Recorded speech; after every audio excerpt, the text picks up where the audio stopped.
Let me ask you something. Are you getting everything out of your rent-to-own business? If you're not an A-Pro member, then the answer is probably no. Look, advocacy is A-Pro's bread and butter. This is why they were created and what they do best. But here's the thing. A-Pro membership is about way more than advocacy. A-Pro connects you to the movers and the shakers of the industry, people who've been there, done that, and they can help you do it even better. A-Pro's monthly webinars give you expert insights and actionable takeaways. It's like having a masterclass for your business every single month. Got questions about complex regulations or sticky situations? No problem. A-Pro's legal hotline gives you direct access to experts who have got the answers. That's a peace of mind that you can't put a price on. And let's not forget the resources, news, updates, and tools that keep you ahead of the curve. Scholarships for your team? Check. Disaster relief when you need it most? Double check.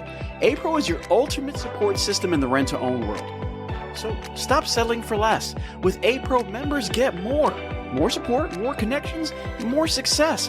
Head over to rtohq.org and join the A-Pro family today. Because in this business, more isn't just better. It's essential. See you at the top with A-Pro.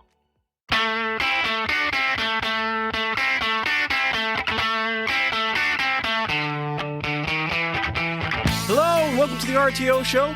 I'm your host, Pete Shau, and today is the Day of Legends. Now, you guys know that we're doing the Legends series, but who's my guest today? Well, he's earned himself the moniker, the Reverend of RTO. I've got to find out, Larry Sutton here. I'm so happy that you're on the show. Thank you for being a guest. Thank you. It's good to be here. Before we I'm even a fan of the show. Oh, thank you. Well, thank you. I appreciate that. We do this for you and for you guys out there, but absolutely. I have to know, where did the Reverend of RTO come from? Wow. I get asked that a lot. And funny enough, back in the early part of A-Pro, funding was so critical. It's just absolutely critical. And so when I was on the board, one of my missions was to go out to all the state associations, give them a seminar of some type, whatever it's called. I had maybe 20 different messages, that I would do. But of course, at the end of it, I would always ask for funding. And so my speaking style is more Southern Baptist minister than it is speaker style, because I don't speak with notes. I'm very uncomfortable speaking with notes. So I just kind of say what comes up. I'll have an outline, but I'll wander here and I'll wander there, but eventually get back on track. But always at the end, we're going to ask for money because we're trying to get things going. Right. And so I was at some seminar, and some guy said, after the seminar, he came up and said, I'm going to call you Reverend, the Reverend of, and somehow that got out. And it just grew into that's the Reverend of RTO. Well, it's stuck. It's stuck. It's been generational since I came on.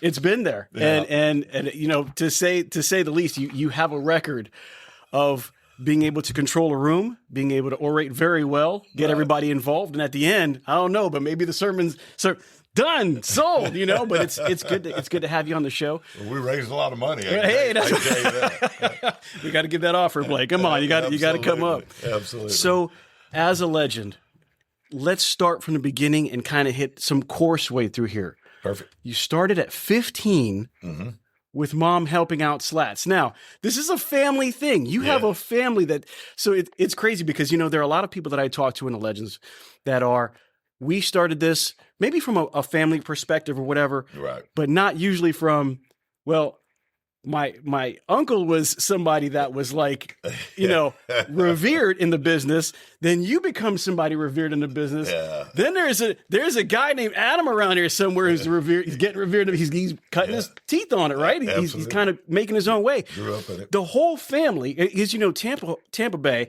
Let me say, guys, I love Tampa Bay. Tampa Bay holds a dear place in my heart because there's not only is it rent to own driven, but there's a lot of history that comes from here. There is.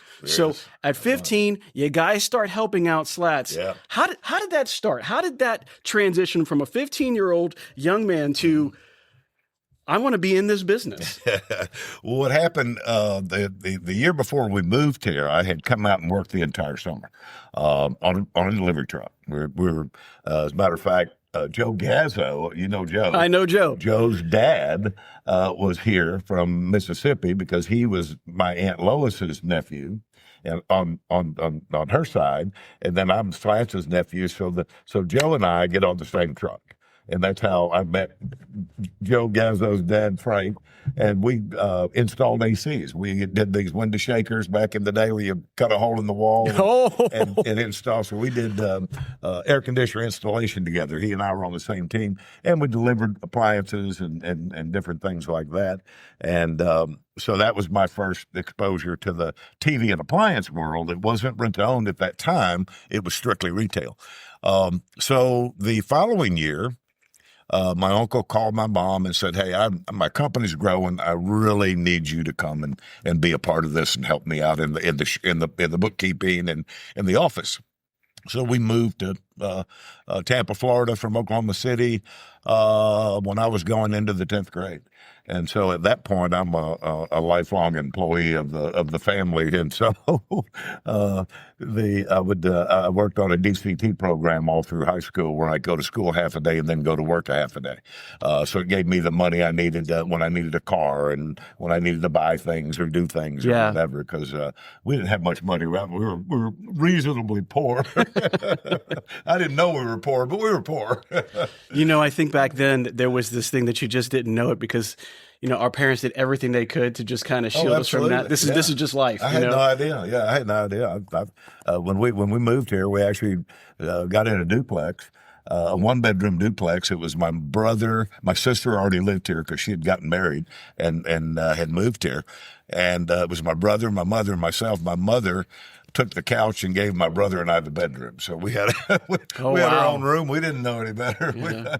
It was just all good. Yeah. And then here we are, right? So we get in Oklahoma. You're cutting out the wall shaker holes.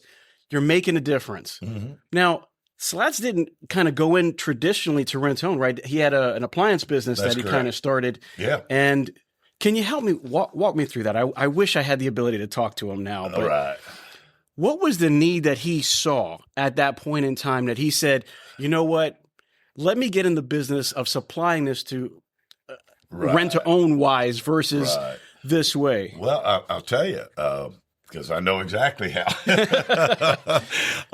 I had eventually taken a role with Curtis Mathis, the television manufacturer. Yes.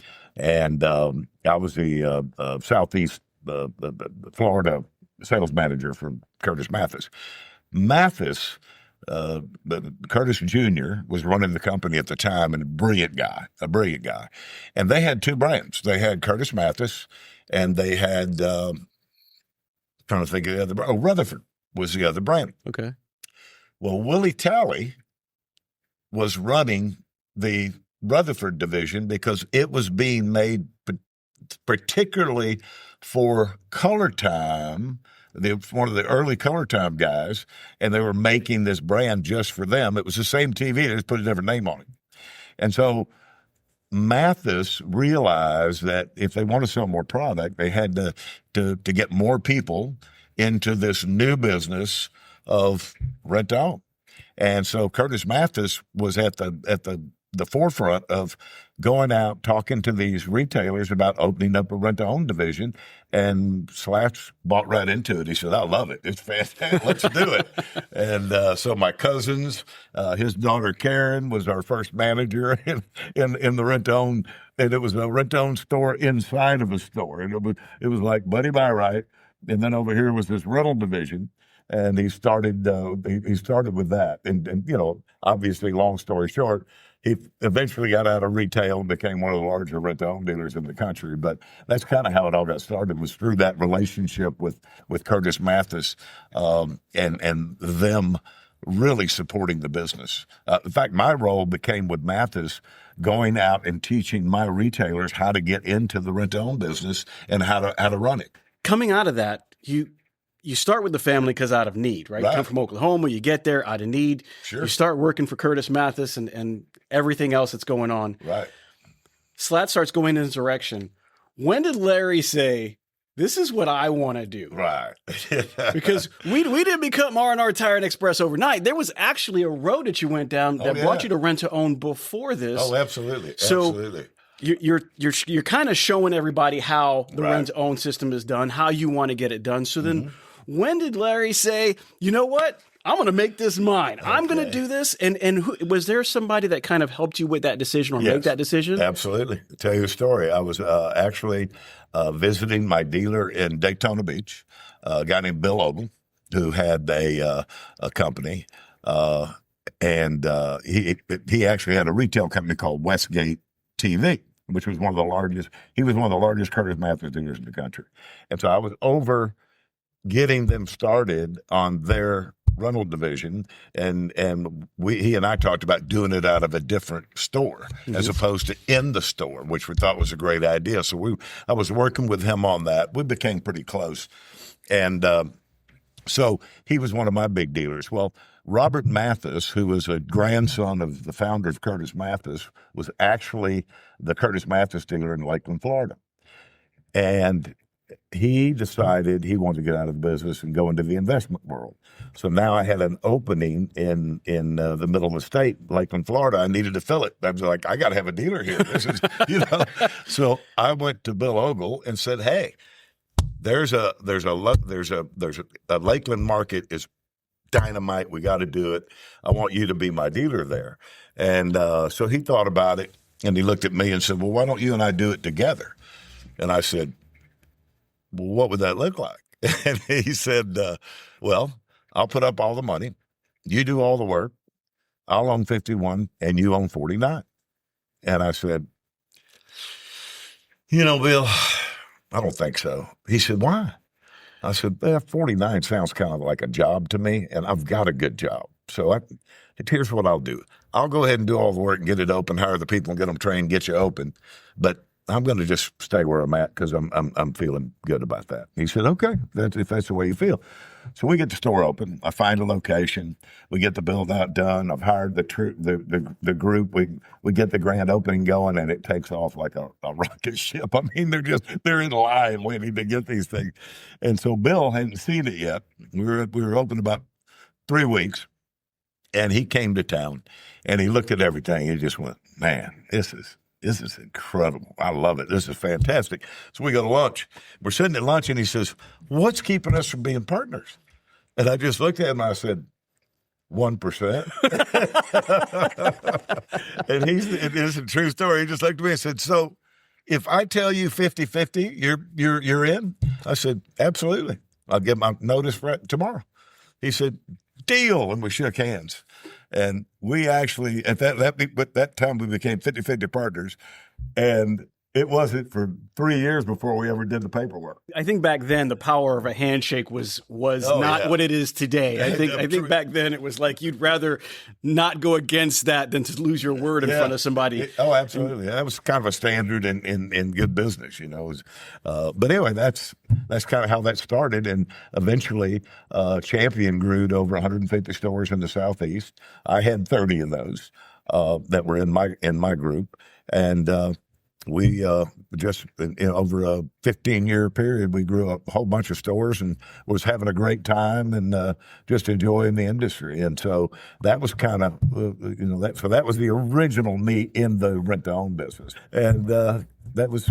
And eventually we sold that because there was some people out buying stores that were paying way more than they were worth. There was a group out of Texas. Actually, it was Wayne Huizinga and a guy named George Johnson. They were buying up rent-to-own stores because they wanted to get in the sector. And they bought Bill White out in Texas, and they were just coming up trying to buy everybody. And so they were just offering absurd amounts of money. Right. To the point that, I didn't really want to sell it. It would have been foolish not to have sold it, because it was that crazy. And so we sold it. And I did a 3-year workout agreement with the folks that bought it. And I got out of that in about a year and a half, luckily, because I was not happy.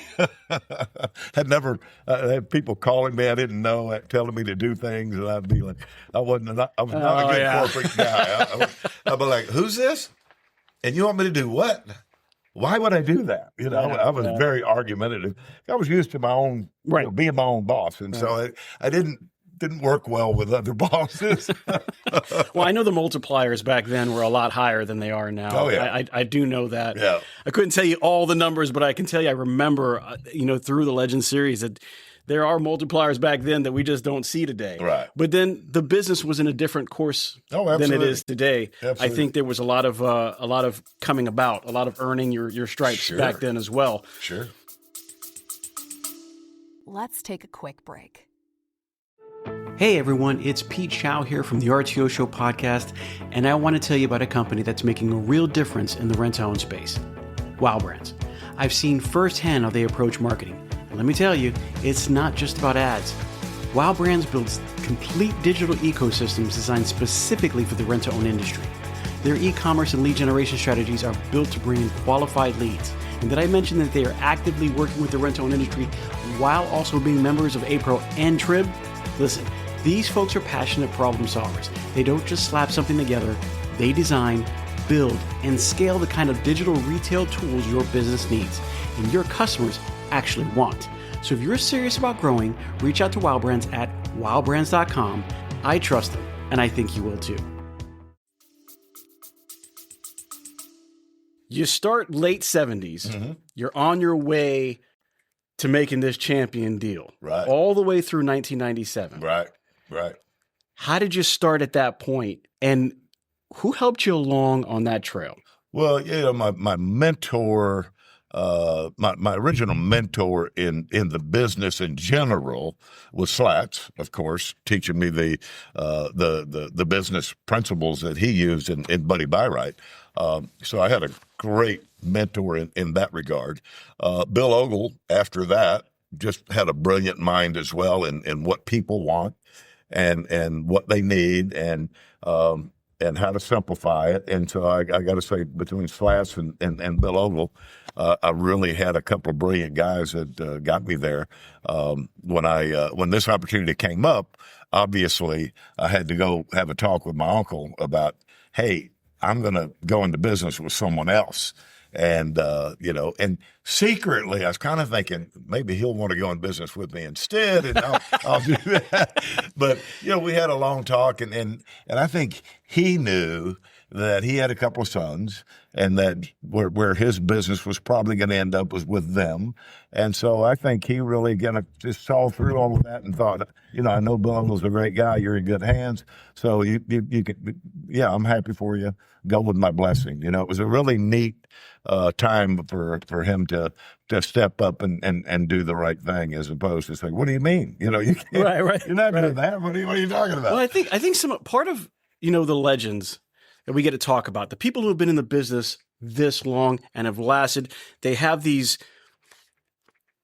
stories because they understood, right? And so, granted, I'm sure he probably would have loved to, but sometimes as leaders, we got to look at our people and go, that guy's got to cut his own way. Right. That guy's going to make his own space and whatever's going on and push on through. Exactly. And it's great to see that because as it branched, it did so very well. Oh yeah, absolutely. Right. It was really cool. We're getting through. What are some of the challenges that you have? I mean, you go from working for somebody to working for you, right? Which is, I'm going to tell you right now, it is a transition. There are a lot of people out there who say, I would love to work for myself. I'd love to be an entrepreneur. Right. I want to be my own boss.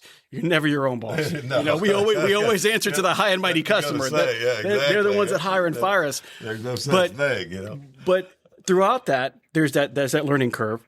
Slat says, hey, I think I've taught you as much as I can. Call me anytime. I'm giving you my blessings. Yep. Go do what you have to do. But then there's a learning curve as you do that. What are some of the challenges in those 27 years, those 30 years where, you went from doing it for somebody else to doing it for yourself and being the guy at the end of the line that says, hey, at the end of the day, I've got to answer this question one way or another. Right. How did that happen? How did that transition? Well, you mentioned mentors, and I mentioned the original too, but about that time, APRO was actually starting up, and you probably some of the legends there on the list were all on the board. Kevin Quinn, Slat, Daryl. Ernie Llewellyn, all of those guys were my contemporaries. I got elected to the board of directors, and so they were really, our business is such a sharing business. I mean, it's outside businesses don't get it. They don't understand why we why we help each other, what we do to make our business better. A lot of businesses don't get that. They go like, what? What? It's almost like it's incestuous. What do you mean? But I really got a lot of great ideas from all of the different folks that were participating in the board of directors and the creation of APRO. Whenever I would go out and do these seminars, I spent all my time with these rent-to-own dealers, and you learn from everyone. Larry Carrico. I mean, people like that, and you're hearing what they're doing, so you're getting to check. I've got an idea, but you're getting to run that by some people that have either done it or haven't thought of it or won't think it's also a good idea. So it was really just an incredible environment to be able to succeed in, because you had all these wonderful, ingenious guys who had made their own way, pitching in and helping and telling you which way to go. And then you were doing the same for them. What if you came up with something? That's where seminars came from. If we tried something and it worked, that'd be my next seminar. Let's tell everybody. Let's let everybody know. So we didn't do the ones that didn't work, obviously. I'm curious, because one of the main things that I've started to realize in this industry is it's cash intensive up front. Mm-hmm. When you own as many stores as you have been a part of. Sure. Did that ever play a role in saying, funding's difficult now? It's we have difficult probably today than it was. Definitely. Yeah. I've got 10 stores. I'm going to 15. I'm going to 20. What were some of the financial burdens that you took on that you were able to overcome during that time? Well, that's another great question. For years, BorgWarner was financing 85% of the rent-to-own stores in this country. I mean, and they were doing it at a pretty hefty interest rate. They were making their money back. They were making their money back. Profitable thing for BorgWarner. Eventually, when there was a time when interest rates, and I forget what, it's 70s, I believe, when interest rates were like 18 or 20%, we were literally paying 18% for borrowed money. And still was able to make a profit, but because our prices had to change according to to make that happen. But eventually, somebody bought BorgWarner, came in, looked at it, and didn't like the business, and so they decided they're not going to finance anybody. So this is, oh my goodness, along about. Memory is hard to get the years, but late 70s, early. No, had to be 80s, and they said, okay, everybody's got 2 years to pay off their loans, and because used to back in the day, whenever you bought something, you didn't pay the bill. They sent the invoice to BorgWarner. BorgWarner paid the bill, and then you paid back BorgWarner over 18 months. The same way you got your money, that's the way you paid them. It was a pretty simple transaction. Your invoice goes to them, and you pay the next 18 months. So eventually they left, and there wasn't anybody financing in the business. And all I can say about that, and it put a lot of guys out of business, because a lot of guys had way too much debt for where they were, and either through a growth spurt or whatever, and it really hurt a lot of folks. We were very fortunate because we were probably a little more debt averse and a little more conservative about how much debt do I want, and I think just being an Oklahoma guy, you're like, let me keep this simple. I used to look at our depreciated value, what we had in value and product, and I never wanted my debt to be over that. And if it got over that, I'd pay it down. And so that's kind of, we were in such a good shape debt-wise when all this occurred that we were able to pay that off in a couple of years. The only thing it did to us is it kept us from opening stores because we didn't have enough to pay off the debt and open stores. So we had to go 2 or 3 years without opening stores. And by that time, we forged a relationship with a bank out of Texas that loved what we did. And we were able to get with them and started opening stores again. So for us, we were able to get through it because we were in good shape. I know some folks that weren't in as good a shape and they didn't make it to the end zone because they could not pay it off in 2 years and could not find another capital source. But for the most part, most of all my friends made it through it. And a couple of years later, we just had different lenders. Well, they were listening to the Reverend. That's what happened. So I don't know about that. So we make it through all the way to the 90s. Yeah. Somebody's coming through. They're talking numbers that you just can't get out. Yeah. So you've learned how in the beginning at 15 to start working hard. Right. You're doing half and half school, half work. You're learning from a big, huge name in the business as somebody in the family. Then you get to grow and learn from other names in the business. Sure. You make the successful thing. In 97, you think it might be a good time to retire. That was a lie. It was a lie. Yeah. So we're at 97 and we decide, you know what? This is a good time. I'm gonna get something out of this. Right. I put some blood, sweat, and tears into this, but I'm gonna get out of the champion way. Now there was a lot of stores that were sold. How many stores did you sell specifically? 30. So you sold 30 locations. I'd be happy to have two. 30 locations. And so here you are. You've been able to, for a long time, because in rent to own, we don't just sell products. Oh, we sell the life experience. I'm not selling you a washer and dryer. I'm selling you some clean clothes to go to school, to go to work, to be right. You know, I think Larry Carrico said this last year when we were in D.C.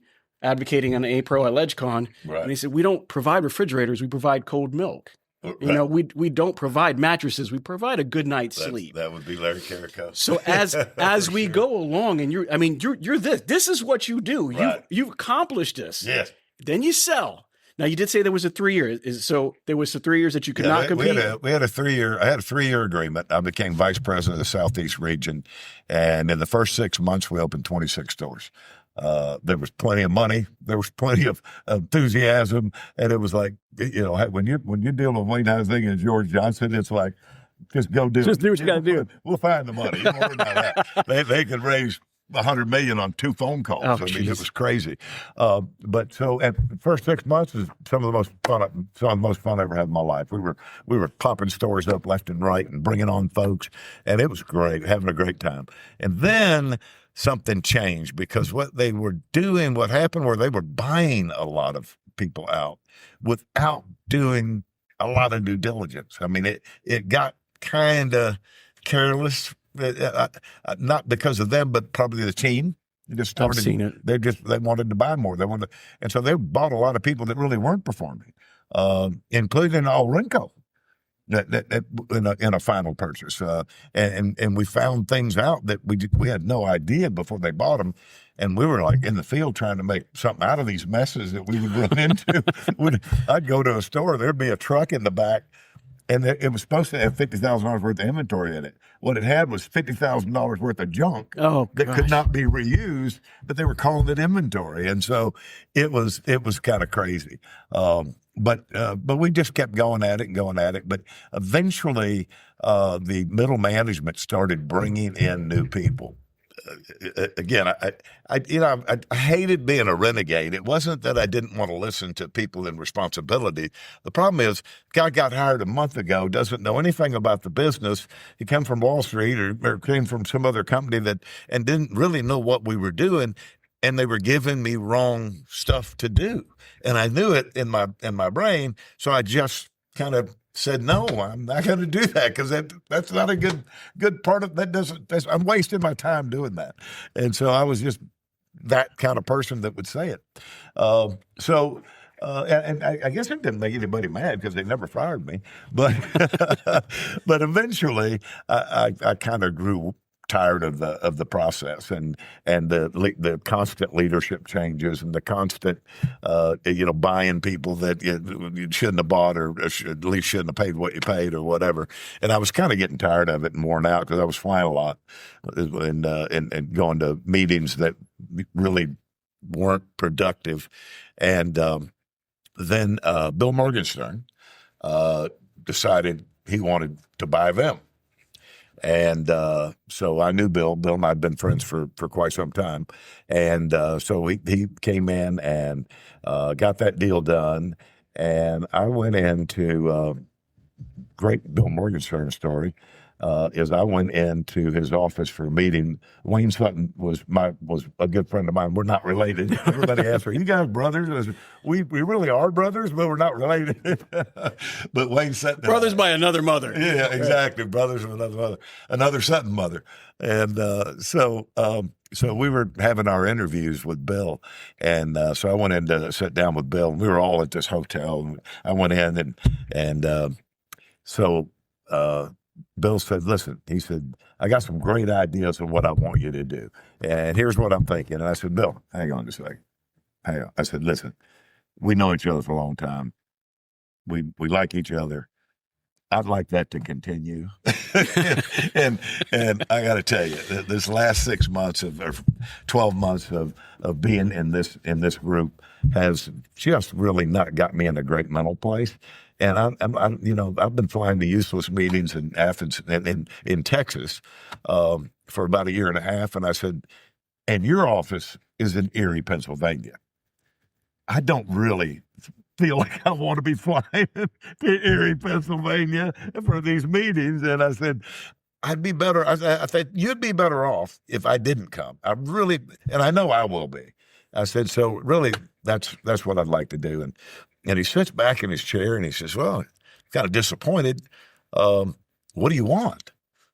And I said, "I don't want anything. I just want to be out of my contract." And so he sits back again a few minutes. A true story, absolutely true story. He goes, "What about this? What about I pay out your contract and I vest all your options and you can go do that?" And I'm looking kind of like, is there somebody? Is this a prank? Prank TV. Is it prank TV? I just told this guy I didn't want anything. I just want to go, and he gave me $500,000 Right up front. and vested all my options. I was like, "Okay." And it's a funny story. I walked back out, and Wayne looked at me and said, "How'd it go?" I said, "Wayne, tell him you don't want anything." But that's how I got out of that deal. And then I literally spent a year playing golf in 1998. I didn't do anything all year except play golf. I played golf 290 something days, sometimes twice a day. My handicap got horrible. I started not liking golf. Bill always used to say, "If you love the beach, don't buy a house there." Yeah. Said, because it's never going to be the same as it was when you didn't live there. Yeah. Yeah. And I think there's something about that reeks truth. I don't know how to pull it out all together, but there's something about that. And sure enough, man, I wasn't loving golf. I was just something to do. I wasn't traveling. But what I really missed was the association, the fellowship, the teaching, the learning, the sharing of ideas, and the excitement of being on a team. And I just missed it. And so I messed around with a few things. I bought some smoothie franchises, some tropical smoothies. Didn't really care for that. I got out of that within 6 months. Opened some check cashing stores, and didn't like that. The call of rent to own was coming back. Yeah, nothing was fitting. Nothing was fitting. That's where I have the question. Yeah, because you went through traditional rent to own from beginning to end. Yes. With all the mentors and all the issues and all the greatness and all the store openings and from one end to completely out of it on the other. Right. And then in 2000, I've got to know. Okay. What happened? What came up that you said? No compete. Right. So I could not go back into the TV appliance furniture. Okay. I couldn't go back and do that for another 3 years. So I had to find a different product.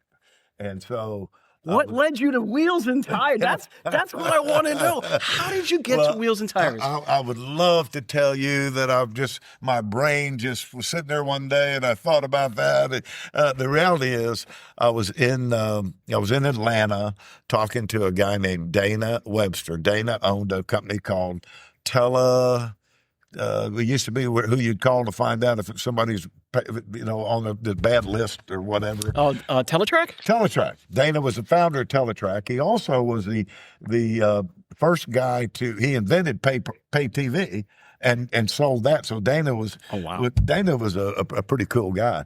He's a good friend of mine, and we were just talking about different things. And I was looking at important rates for title finance. I was looking at all this stuff, and Dana said, "Have you seen what these guys out in Texas are doing?" And I said, "Well, who? What?" He said, "There's a company out there called RNR Tire that's got a few stores open. They're renting their own tires." And I said, "What?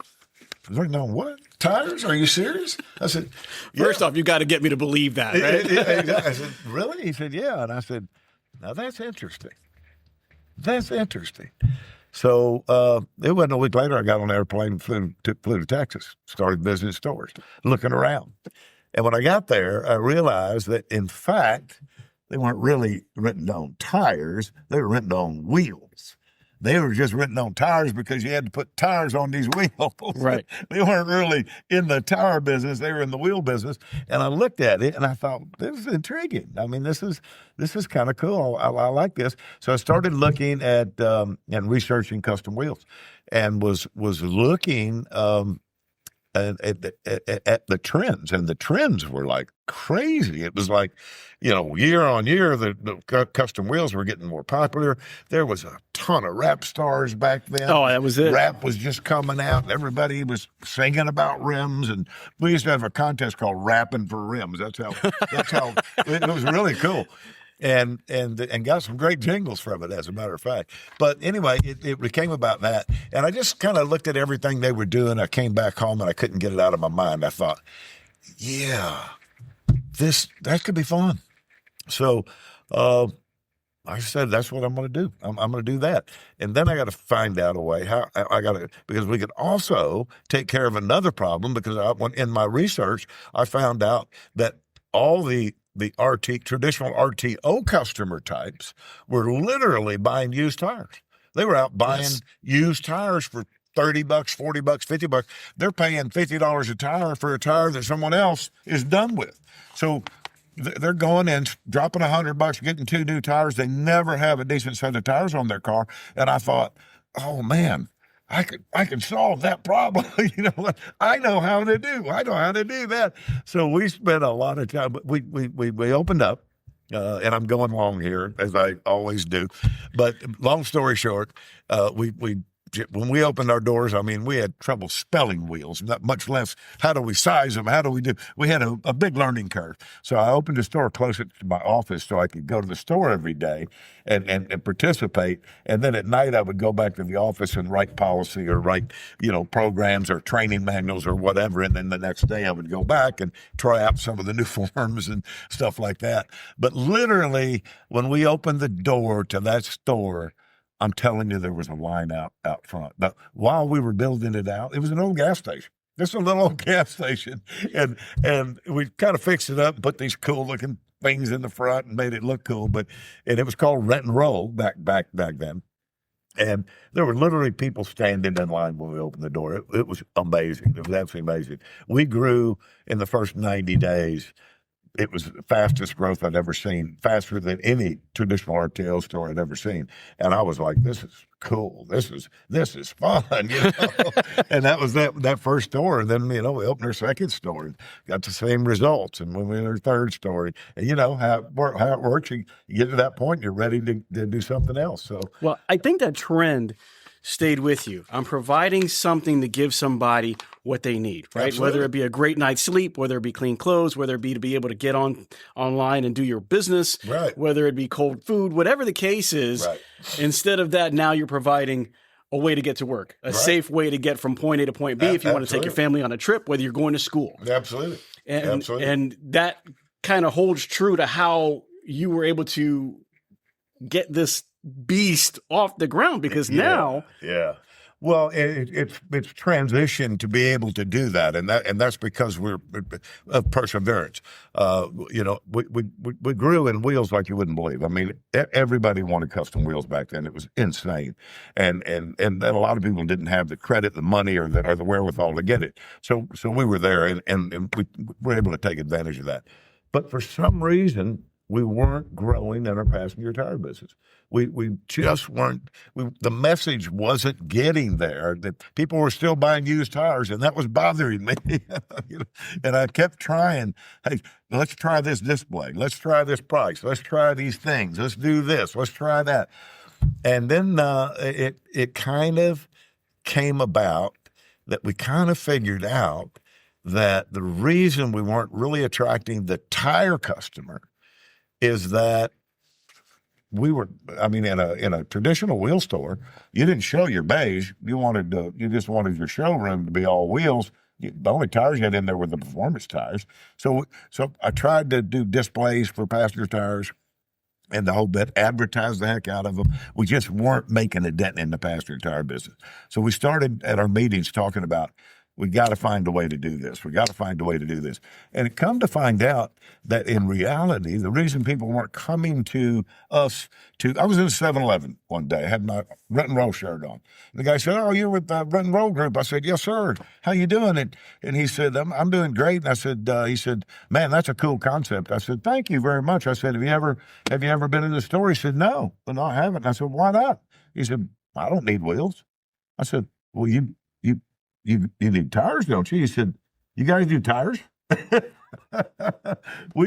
We had promoted wheels so hot and heavy that our identity was about wheels. And so our identity was keeping us from making a dent in the passenger tire business. And the reality is that's the group I wanted to help the most, because I wanted to make a dent in that used tire, get them out of used tires and get them a good product. And so just, tried various sundries of things. And then one day I got a call from a franchisee and said, "Hey, I'm opening up a new store and I'd like to try something." And it was, I want to separate the tire department from the wheel department, put all the passenger tires in, and I want to, on one part of the building, I want to put Tire Express and that kind of thing. And it was David Harrison, by the way. You probably know who that is. And I said, "Dave, that's a great idea. Let's give that a try." Because every year we were talking about, how can we do this? Right. How can we transition? And that was his idea. He came up with that idea. And sure enough, took off. One of the fastest growing stores. Tires, passenger tires. Wheels never slowed down, but the passenger tires just started coming. And so we started, we looked at that, and that within a short period of time, we decided we needed to rebrand. We needed to take a look at what our stores looked like. We had to become more of a tire dealer that offered rims as opposed to a wheel store. And so we really did a lot of work identity-wise and changing that identity. And that's why that ultimately became RNR Tire Express. And that's kind of a long story. No. Well, I'm going to say, because listen, if it's not right, don't be afraid to fix it, because the issue is riding the same thing till the wheels fall off might not be a great idea. Now, I remember Rent and Roll. Honestly, that is engraved in my mind. Oh yeah, we still have people that come in and say, I know, I know it. Well, I mean, working for Buddy's a long time. I heard Buddy's buy rights till the wheel, till the cows came home. But you rebrand with a purpose, with something to change and show and rectify why you're doing this. Absolutely. Now, mind you, I'm not saying it wasn't bad then, but we are actually sitting again for the second time, for the second Sutton, at the RNR Tire Express studio. Now, if you guys don't know, this is a beautiful spot. They've done really well with the branding, the rebranding, and how it looks now. So now we're RNR Tire Express, right? Which is the big same difference. But different. All of a sudden, people are coming to us for tires. That's it, right? And we get the job done. Well, an R&R Tire Express, it's actually really done well. I mean, the rebranding is beautiful. I want to talk to you about that, because some of the stores that I see, and I'm not going to say at all that there is a typical rent-to-own store. I'm not going to say that. Right. But I can say that I've seen my fair share of rent-to-own stores, and some of them kind of do favor the same. Yeah. But what I have to say is, in the idea of R&R Tire Express, coming from Rent and Roll, coming from a traditional rent-to-own basis, these stores look like retail locations that offer rent to own. Absolutely. Which is amazing because you look at them and I've been able to say through experience and view of the value of just looking at it and going into one and saying, you know what? I saw Firestone that didn't look this good. Oh, yeah. I saw a Goodyear that didn't look this good. Right. What came into that thought of like, you know what? We're going to be the hottest looking rent-to-own tire wheel dealer out there. I mean, look at that. The stores look amazing. Yeah, but where did that come from? How did that transition? Again, a team thinking in the right way, and even though Adam didn't officially come back until 2017, he was never too far from the ideal group, So whenever we always reached out. Whenever we were talking about, because as far as marketing goes, he was the best marketing guy I knew, and I was like, I'd always talk to him and run things by him.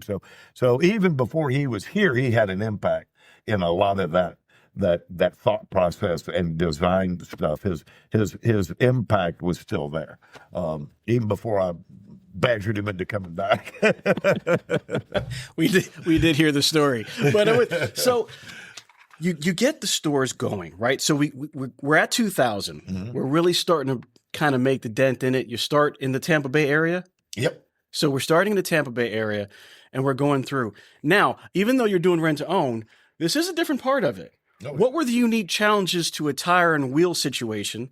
Not just the fact that we want to rent tires, but what were some of the differences that you came across and said, you know what, this is definitely a hurdle I've got to stop and take care of because it's different than the furniture. It's different from sofas and living room groups. And well, there's a lot more maintenance, involved in it because you have to take care of tires.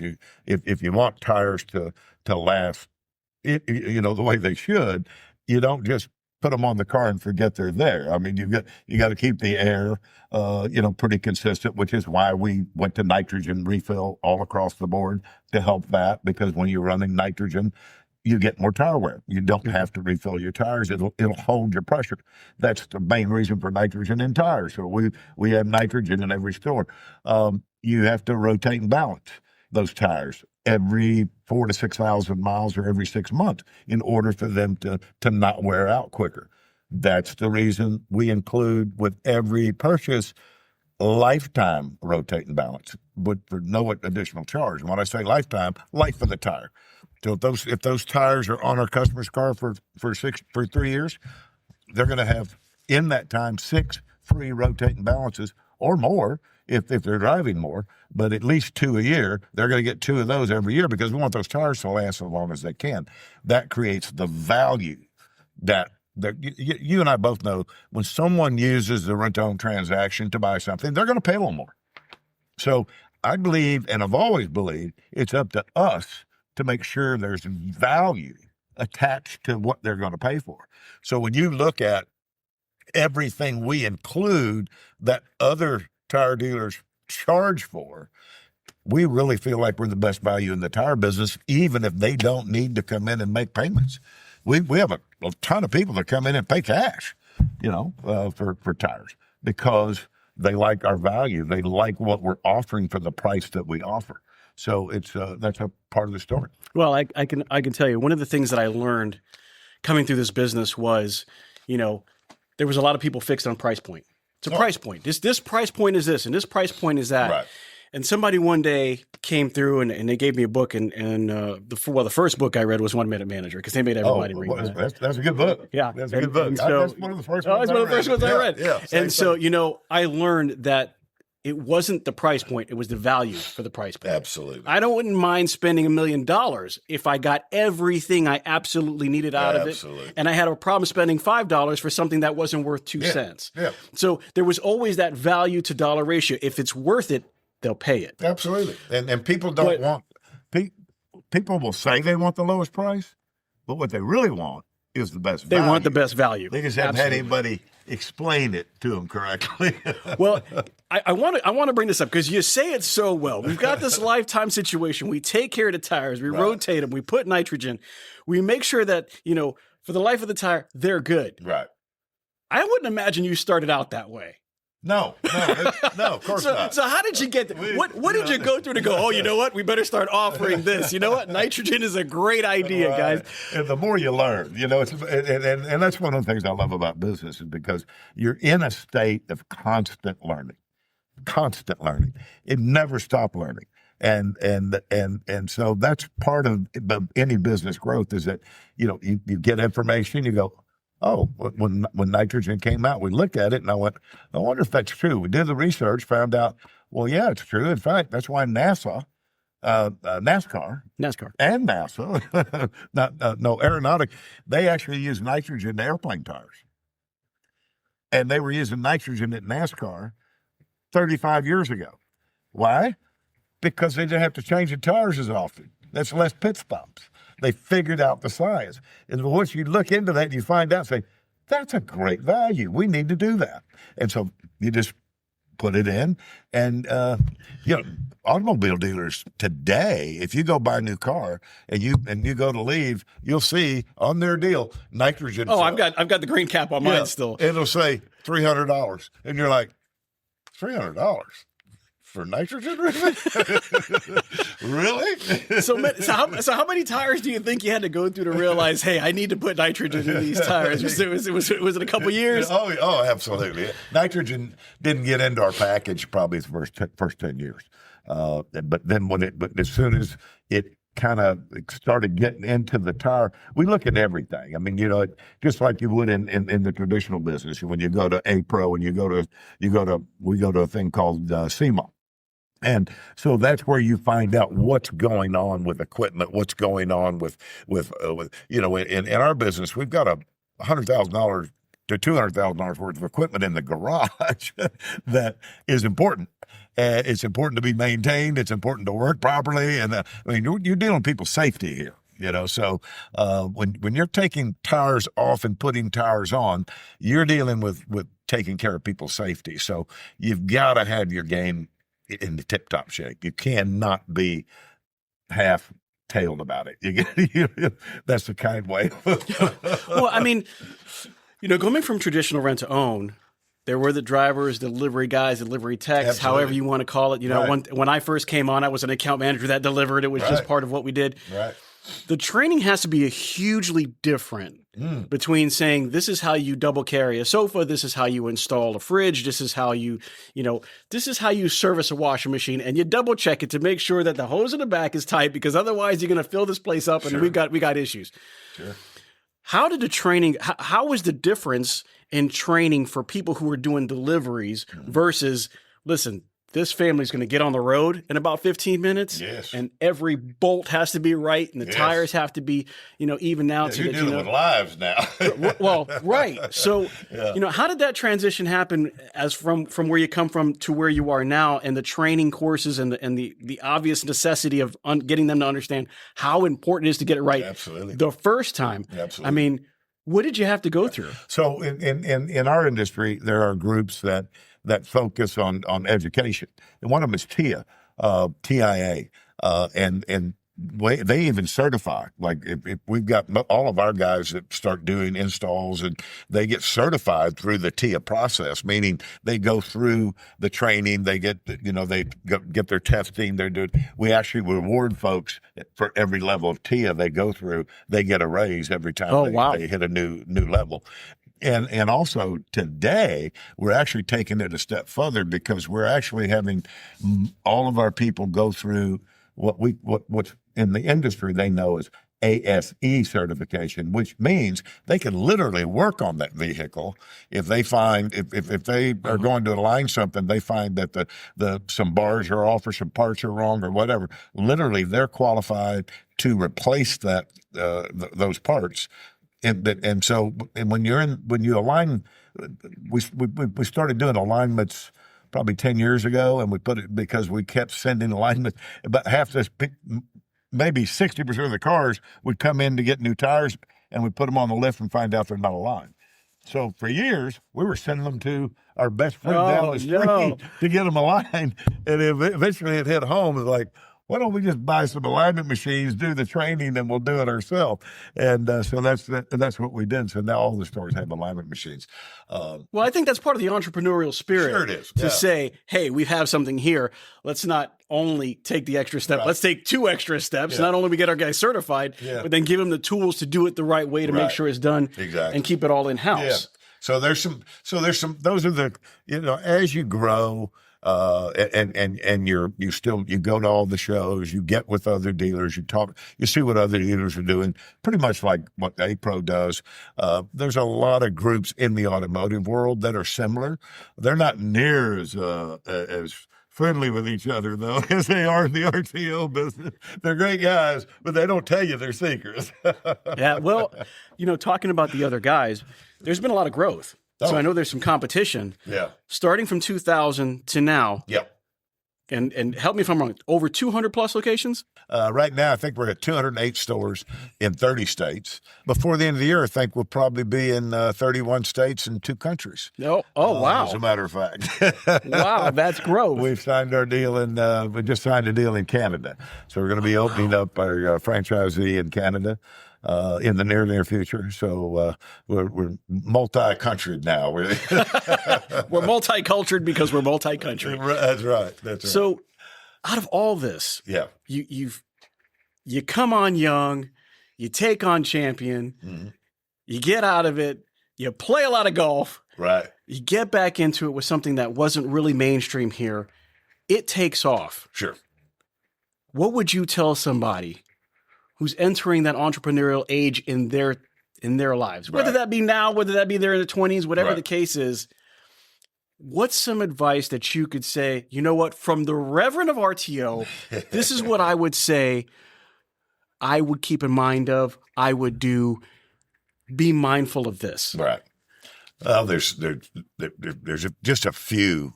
There's probably 1,000, but a few that matter.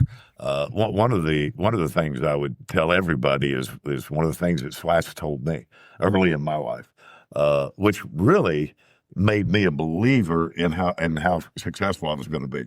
And what he said was, he said, Larry, if you want to be successful and you really want to be very successful, he said, the best way to do that is hire people smarter than you.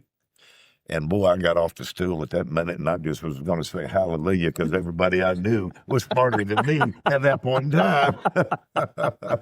But there's a lot to be said about that. And are people more talented than you in areas? And of course there are. I mean, I don't care who you are. There are people with more talent. I don't care who you are. There are people with more brain power. I don't care who you are. There are people that know more. So if you're caught up in thinking you know it all, you're going to be behind, not ahead, and so hiring smart is number one, is have people around you that you trust, and they're probably a little smarter than you are. That's always a good start. But then secondly, for me, I just never, ever complained about hard work. I think I spent my summers growing up in Oklahoma and on the farm, on my grandparents' farm. And I mean, work is what you did, not 4 days or 5. You worked 7 days.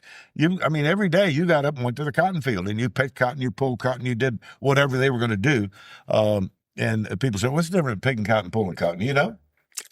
I don't actually know. You got a cotton bow, right? Cotton grows in this sticky bow, right? Well, if you pull cotton, you pull the whole bow off and put it in your bag.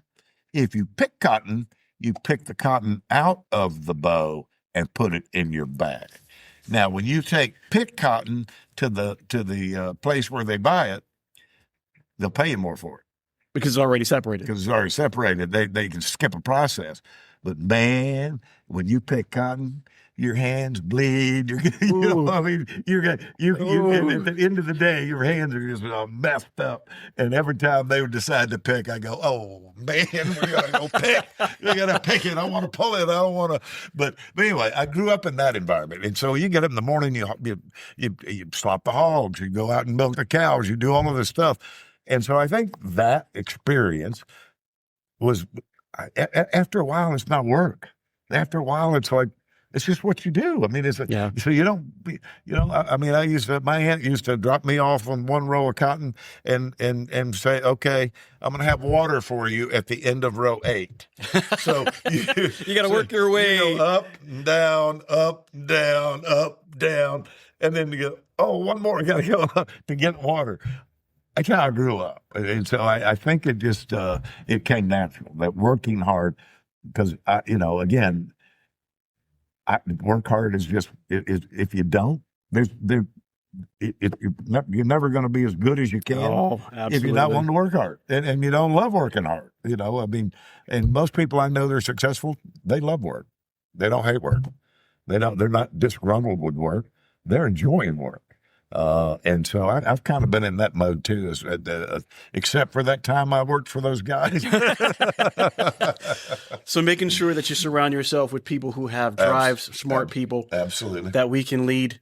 Yep. And then making sure we're not shy to working. And hey, you know what? When Alexander the Great was 19 years old, he almost conquered the entire world it was then known. As they know it, right? Yeah. At 19 years old.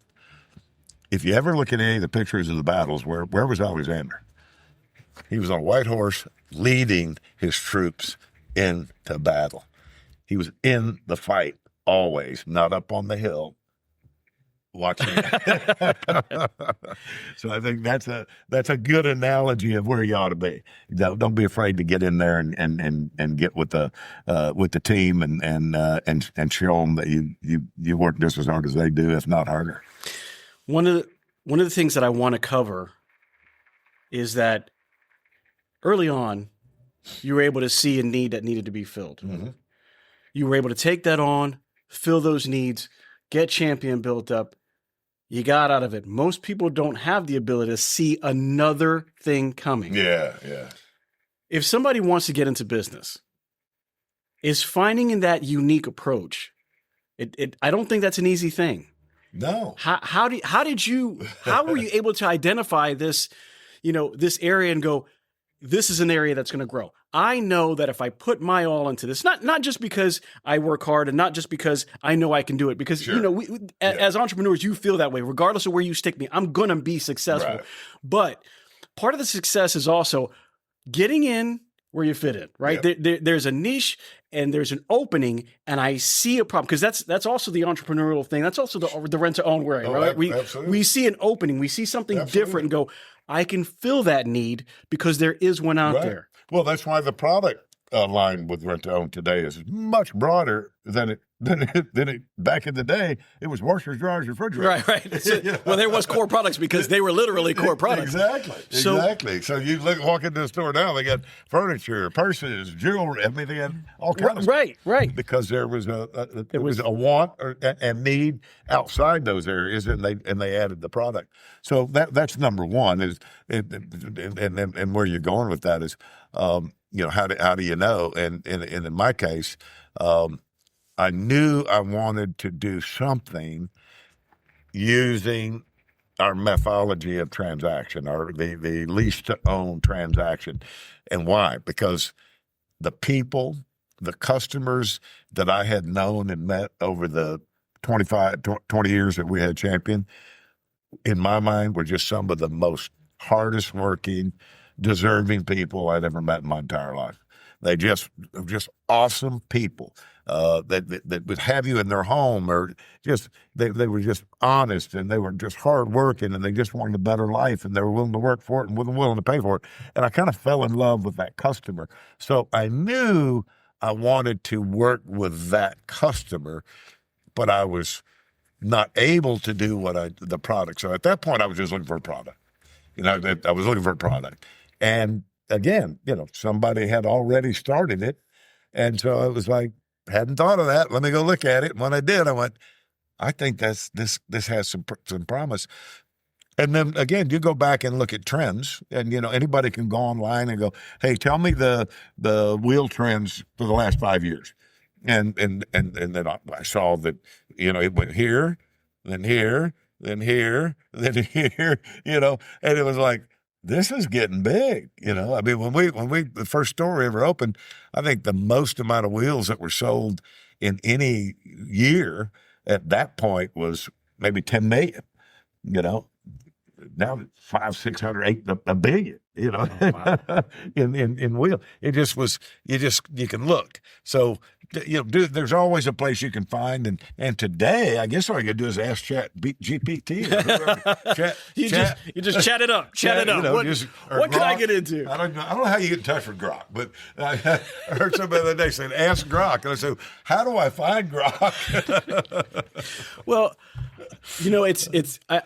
I really enjoy that thought process. You started with the idea that you knew rent to own was what you were going to do. I wanted to get back to that. You just had to figure out what that you were going to what you were going to provide to the customer. Yeah.